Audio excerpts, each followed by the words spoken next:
Povestitorul Andersen.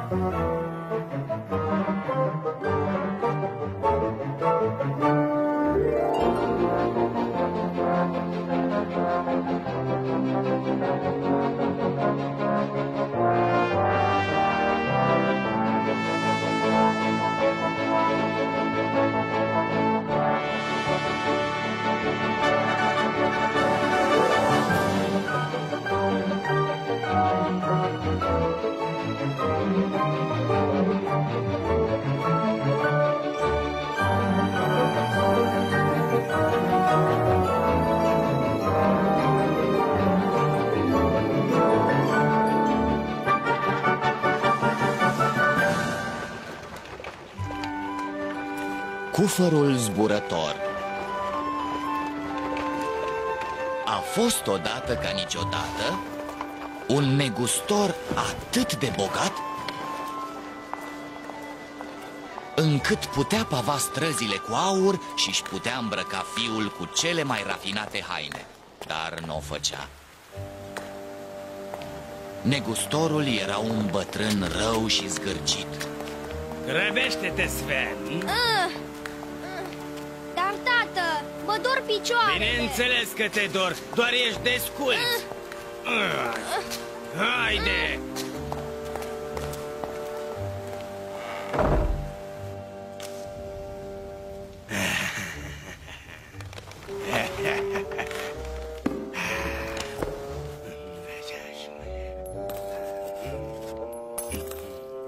Și 2800 și 4.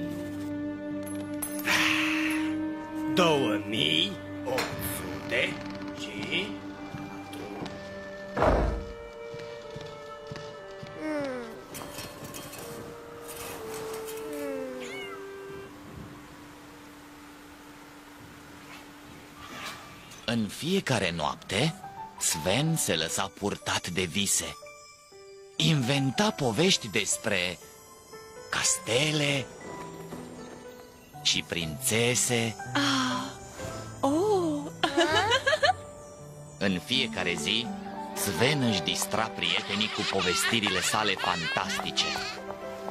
Ați vrut să mă vedeți, maestate? Oh, prințe Sven, fii bun, ia-mă de mireasă.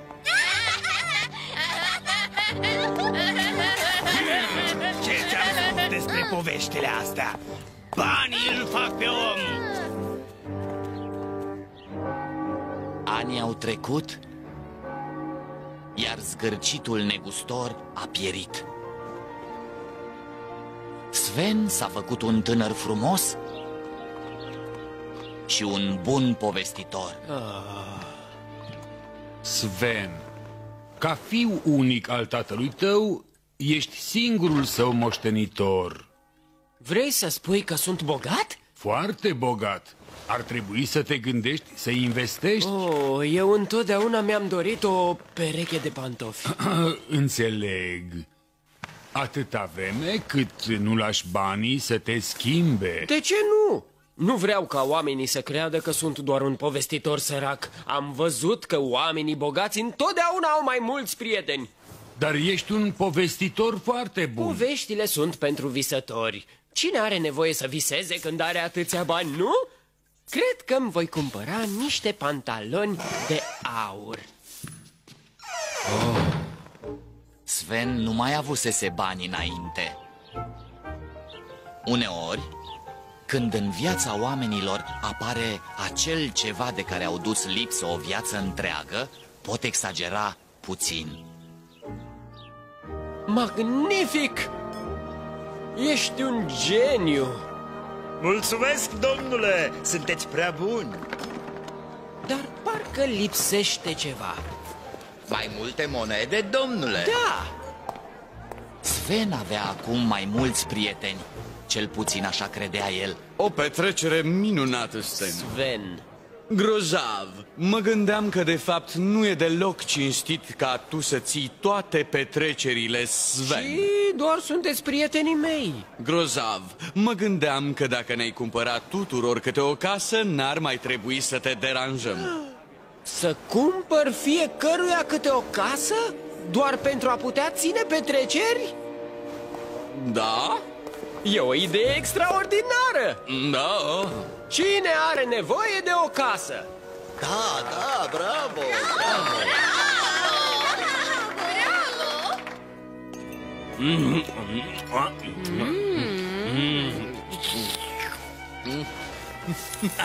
Mulțumesc, domnule. Trebuie să merg la croitor, dar înainte aș vrea să fac cinste tuturor prietenilor. Mulțumim, Sven. E Sven. Scuze.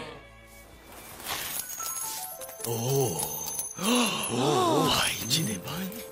Regret atât de mult, am făcut mizerie. Nicio problemă. Du-te liniștit că strângem noi după tine. Bine, vă rămân dator.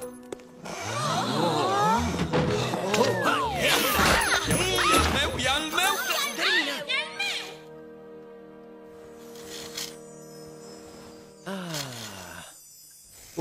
Cu grijă. Sven, nu e prea bine.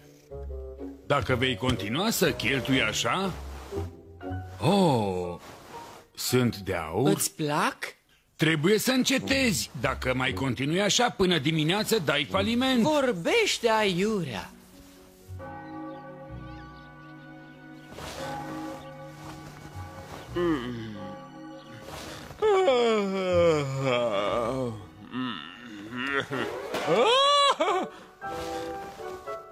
Sunt falit! Nu-mi vine să cred. Nu mi-a rămas nimic. În afară de lampa asta. Oh, bineînțeles, am prieteni. La ce m-am gândit? Cine are nevoie de bani când are prieteni? Hei, unde e petrecerea? Ce s-a întâmplat? Am rămas fără bani, dar hei, cui îi pasă? Stai, mai știu să spun povești și nu costă nimic. Asta pentru că nu valorează nimic. Cum pot să mă părăsească așa? Știam eu! Știam că tu nu mă vei părăsi. Ești sigur că nu ți-a mai rămas nimic? Mă tem că asta a fost tot. Păcat. Adio, Sven. Sven... Mă tem că va trebui să-ți vinzi casa pentru a-ți plăti datoriile. Dar n-am întâlnit niciodată o prințesă. Ești sigur că nu mi-a mai rămas nimic? Regret, Sven. Să știi că, din păcate, a trebuit să-ți topesc și pantalonii. Oh, nu! Nu mai am nimic! Nimic! Poate aș putea să-mi vând părul unui om chel. Nu vrei cufărul înapoi?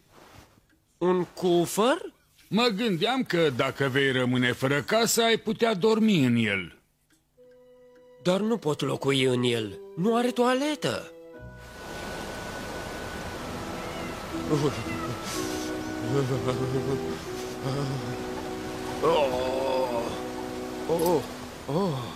Super, ok. Acum știu că nimeni nu-mi va mai putea fura nimicul.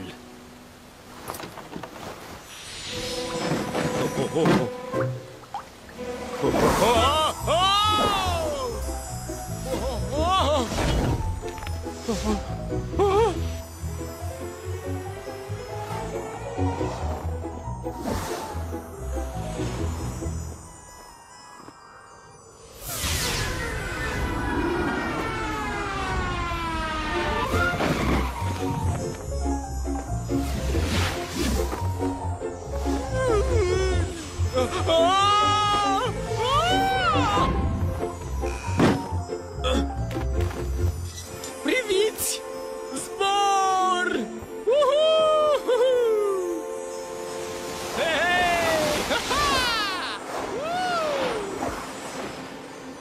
că am un cufăr zburător, nimic nu mă mai poate opri.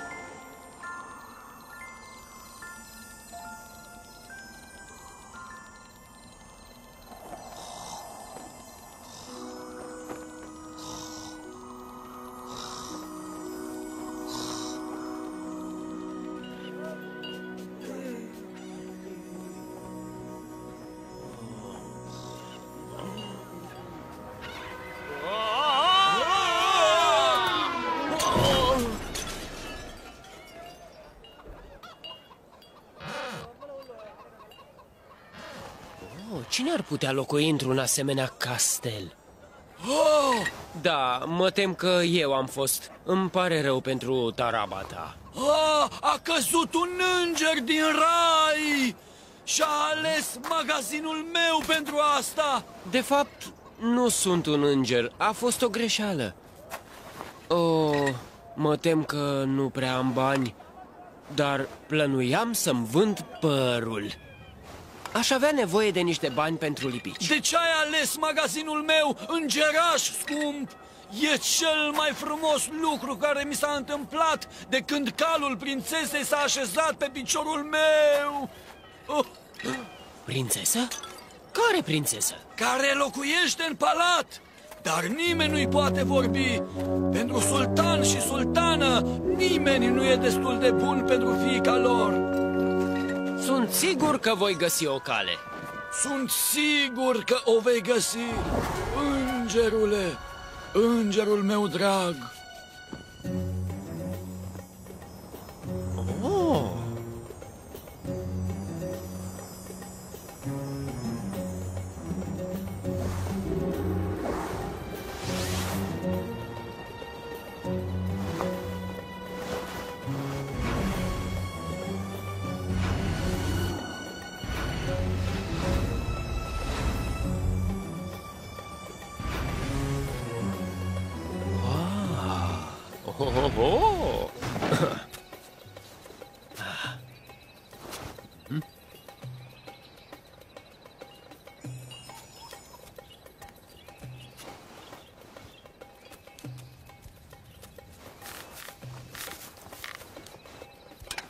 Oh.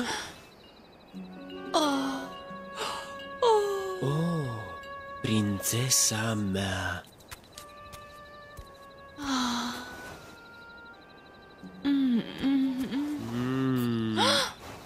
Ce voiai să faci? Nimic. Aveai de gând să mă săruți, nu? Nu, adică... Ba da, chiar ești prințesă? Am să chem gărzile. Nu, așteaptă! N-am putut să mă abțin, m-ai hipnotizat. Ochii tăi, două lacuri întunecate. Cum? Ochii tăi, două lacuri întunecate, iar noi, două sirene. Chiar crezi? O, da! Iar nasul tău... Nasul meu? Nu există strănuturi destul de frumoase pentru acest năsuc. Și urechile mele? Sunt la fel de frumoase. Spui niște lucruri atât de drăguțe. Ești povestitor? De fapt, eu... Lui Sven îi era teamă să spună adevărul. De ce ar alege un sărman povestitor? Un înger! Chiar un înger?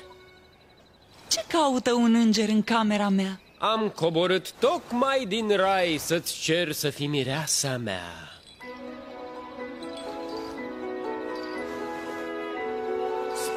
Spune da.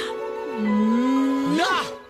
Va fi o nuntă ca în povești, un înger și mireasa lui. Despre ce nuntă vorbești? Nu pot fi mireasa ta. Te-ai gândit ce ar spune părinții mei despre asta?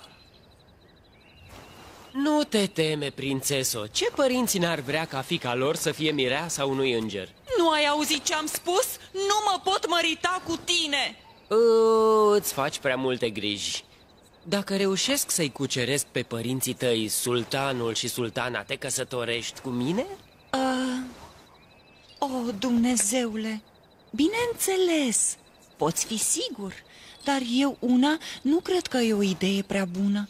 Nici n-ai avut timp să mă cunoști și nimeni nu a reușit să impresioneze suficient pe părinții mei până acum. Mă voi întoarce mâine și am să încerc. Prințesă, înainte de a pleca, îmi dai o amintire a primei noastre întâlniri? Bineînțeles că da.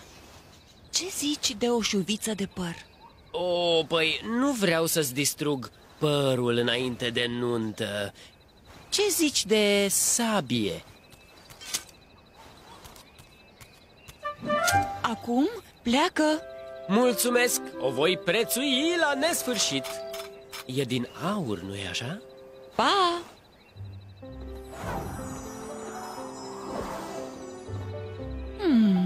Am un sentiment neplăcut în legătură cu asta.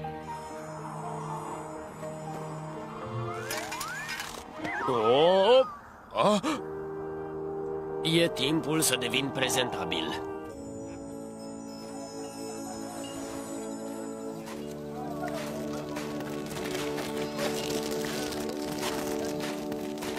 Cumpărați îngeri din magazinul pe care a aterizat îngerul! Îngerul s-a întors! Ascultă, nu sunt un înger. Nu ești înger? Știi, de fapt nu-mi pasă dacă ești sau nu înger, dar să nu le spui clienților. Am vândut deja 15 statui. Regret, îți datorez asta. Sunteți ca un adevărat domn, domnule! Mulțumesc! E pentru sultan și sultană. Mă întâlnesc mâine cu ei și le voi cere mâna fiiceilor. E o veste excelentă! Nu chiar. Sunt falit.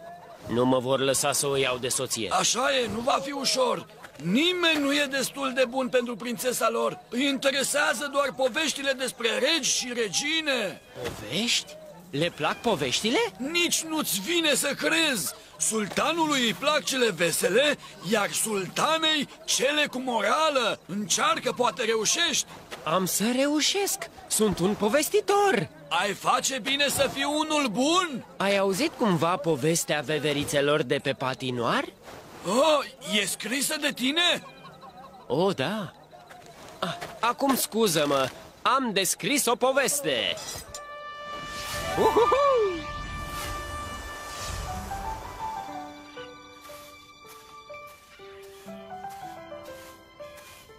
Sultanului îi plac cele vesele, sultanei cele cu morală.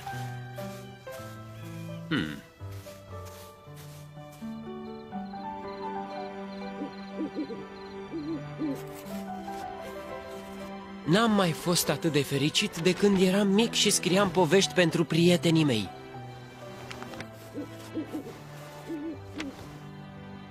Asta e! Știu!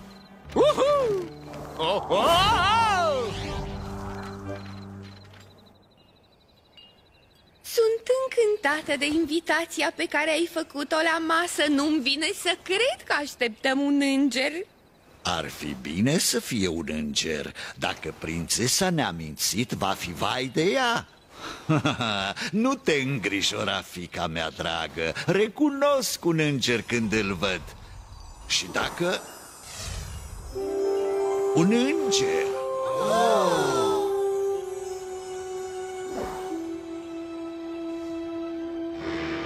Maestatea ta, a sosit îngerul. Trebuie să fie înger. Dar dacă acesta nu e un înger adevărat, pare puțin ciudat. Ai văzut că zboară într-adevăr. Hai, ridică-te. Mulțumesc, înălțimea ta. Tinere, dacă ești cu adevărat un înger, trebuie să fie adus neapărat un cadou de nuntă din rai. Nu am adus niciun cadou. Cum? Am adus o poveste.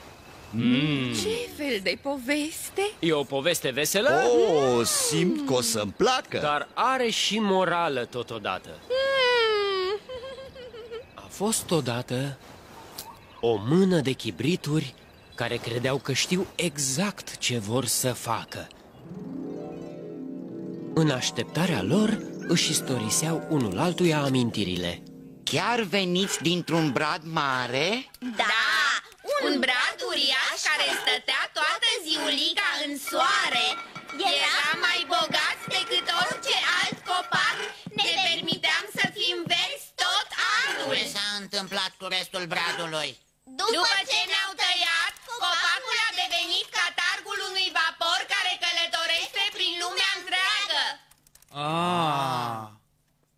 Dar scăpărătoarea nu era foarte impresionată. Voi de ce nu sunteți fericite de statutul vostru de chibrituri? Îmi pare rău pentru tine, scăpărătoare. Ești bună doar la aprins focul. Eu am atât de multe aventuri. Suntem mândri de vedetele din bucătăria noastră. Da, suntem cu adevărat onorați. Vezi ce mult ne plac, scăpărătoare. Toți cei din bucătărie se întrebau după cine a venit de data asta. Bineînțeles, gândeau ei, după chibrituri. A venit să aprindă focul. Dar oare va folosi chibriturile? Sau scăpărătoarea?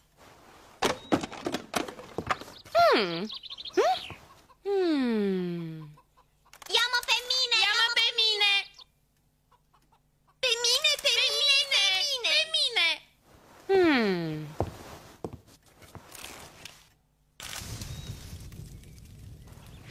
Ce frumoase trebuie să fim, cu flacăra noastră, cu strălucirea noastră! Însă chibriturile, care s-au fălit cu măreția și cu strălucirea lor, au ars. Bravo!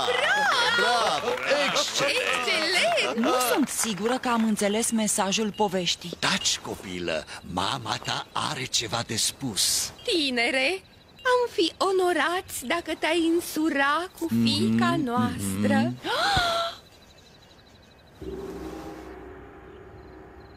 Cu o seară înainte de nuntă, locuitorii orașului au sărbătorit. Festivitatea a fost impresionantă, dar Sven știa că dacă va face ceva ieșit din comun, oamenii îl vor iubi mai mult. Trebuie să fii atent! Pot fi foarte periculoase! Ce impresie voi face!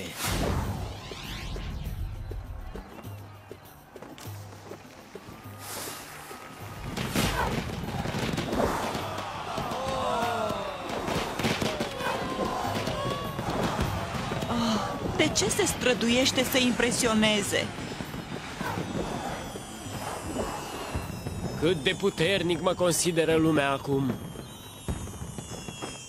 Oh, au! Oh!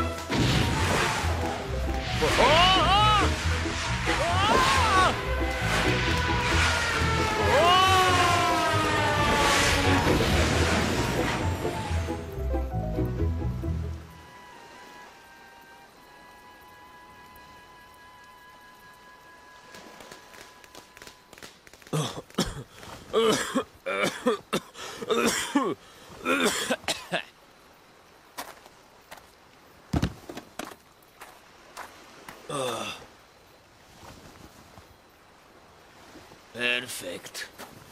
Mi-am pierdut banii, cufărul și prințesa. Nu pot trăi fără ea. Nu pot, nu pot. Am nevoie de tine, iubita mea prințesă. Prințesa, am nevoie de tine, prințesă. Prințesa. Prințesă. Stai puțin. Nici n-am întrebat-o cum o cheamă. N-am iubit niciodată banii sau prințesele. Am iubit doar poveștile. Sven a învățat o lecție importantă. Din acea zi, n-a mai încercat să pară altcineva decât este. Acum, Sven cutreieră lumea și o încântă cu poveștile sale. Iar când tânărul a întors cheia în broască, cufărul a început să zboare. Cât despre prințesă, a fost fericită că nu trebuie să se mărite cu îngerul. În schimb, și-a așteptat marea dragoste. A înțeles în cele din urmă povestea chibriturilor. Asemenea lor, și prințul, în încercarea sa de a o impresiona, a dispărut fără urmă.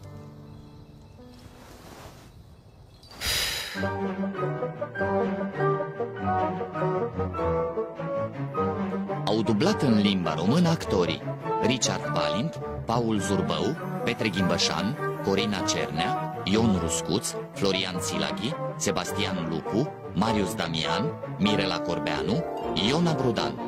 Traducerea și adaptarea Linda Pricăjan. Regia Ion Ruscuț și Mirela Corbeanu. Dublajul a fost realizat de Zone Studio Oradea.